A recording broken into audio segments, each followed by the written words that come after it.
জমিয়তুল হিন্দ কোন ব্যবসায়ী সংগঠনের তাবেদার নয়।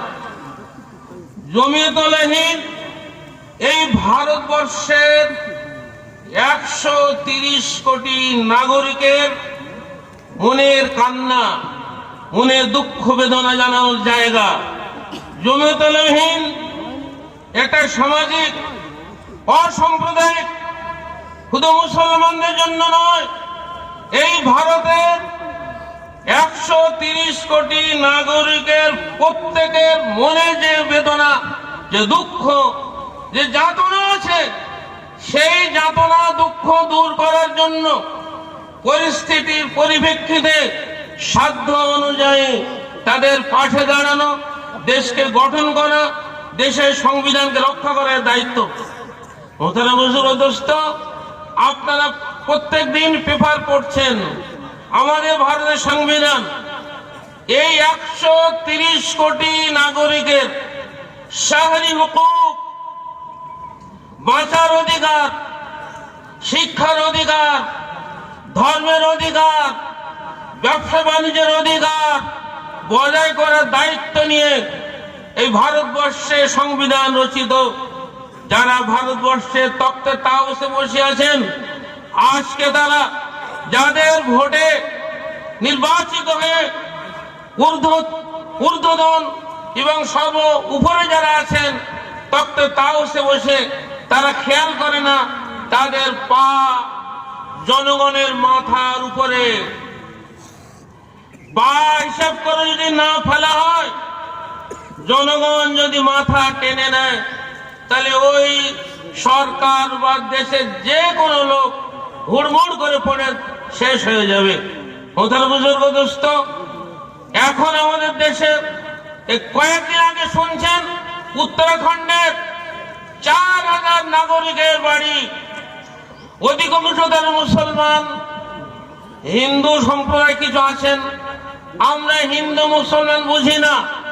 এই 4000 নাগরিক এই কঠিন শীতে তাদের ঘর বাড়ি খালি করে দিয়ে হাইকোর্টের রায় নিয়ে অমানবিক অত্যাচারের যে স্টিম রোলার চালানো চক্রান্ত করছে জমিয়তুল হিন্দ, এর বিরুদ্ধে সংগ্রাম এবং তার বিরুদ্ধে তার প্রতিকার করার চেষ্টা করবে। শুধু উত্তরাখণ্ড নয়, এই পশ্চিমবাংলা তবে সারা ভারতের যত লোক, যত নাগরিক ঘর বাড়ি বানিয়েছেন, তাদের পঞ্চায়েত পারমিশন নেই, মিউনিসিপ্যালিটির পারমিশন নেই, মসজিদ বানিয়েছেন, স্কুল বানিয়েছেন, অন্য গির্জা বানিয়েছেন, যেখানে পারমিশন নেই সেগুলো বুলডোজার দিয়ে ভেঙে দেওয়ার চক্রান্ত তৈরি হয়েছে।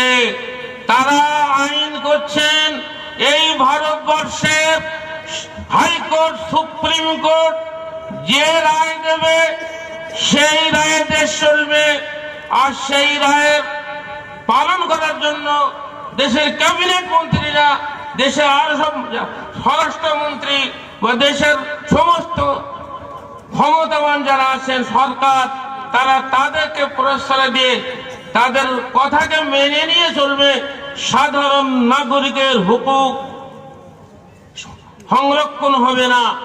হিন্দুরা ভাবছেন যে মুসলমান কোটা শেষ হবে, নয় বন্ধু। হিন্দু মুসলমান, বিশেষ করে বাঙালি, তুমি হিন্দু হও, তুমি মুসলমান হও, তোমার ঘর বাড়ি বুলডোজার দিয়ে গুঁড়িয়ে দেবে। তোমার সামনে ওই মায়ানমার, ওই আসামকে লক্ষ্য রাখো, 19 লক্ষ মানুষ এখনো তারা নির্দিষ্টভাবে আধার কার্ড লাভ করেনি। তারা ভোট দিতে পারবে কি পারবে না? তারা দেশের নাগরিক থাকবে কি থাকবে না?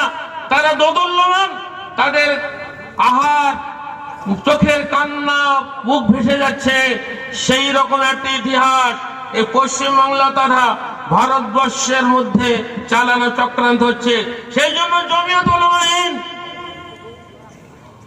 এটা আপনাদের বার্তা দিতে চাই যে আমরা আমাদের পূর্বপুরুষ যারা ছিলেন তাদের নকশে কদমে, তাদের হুকুম মেনে আমিরুল হিন্দ হযরত আরশাদ মাদানী দাওয়াত বারাকাতুহু তিনি যেভাবে নির্দেশনা দেবেন আমরা সেভাবে আমাদের জাতিকে একত্রিত করে বুকের রক্ত ঢেলে দিদান পুষ্ট হব না। মুসলমান শরীয়ত নিয়ে বাঁচবে, মুসলমান কোরআন নিয়ে বাঁচবে। দেশের আইন যাই হোক না কেন, দেশের আইনের আগে এই আইন প্রণয়নে মুসলমানদের যে রক্ত, টন টন রক্ত দেওয়া আছে, সেই রক্তের বিনিময়ে তার আমরা আমাদের ইসলাম, আমাদের ধর্ম, আমাদের শরীয়ত, আমাদের কোরআন, আমাদের হাদিস, আমাদের জাতি, সেই সমস্ত ভারতবর্ষের সব নাগরিকের অধিকারের পাইয়ে দেওয়া যায়। জমিয়ত উলামা হিন্দ সেই চেষ্টা করছে, করবে। এই বলে আমি আমার সংক্ষিপ্ত বক্তব্য এখানে শেষ করছি।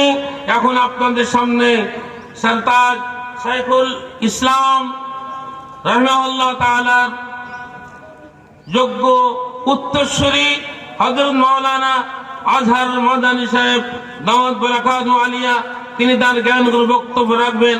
আমরা ধীরে ধীরে শ্রবণ করবো। ওয়া মা আলাইনা ইল্লাল বালাগ।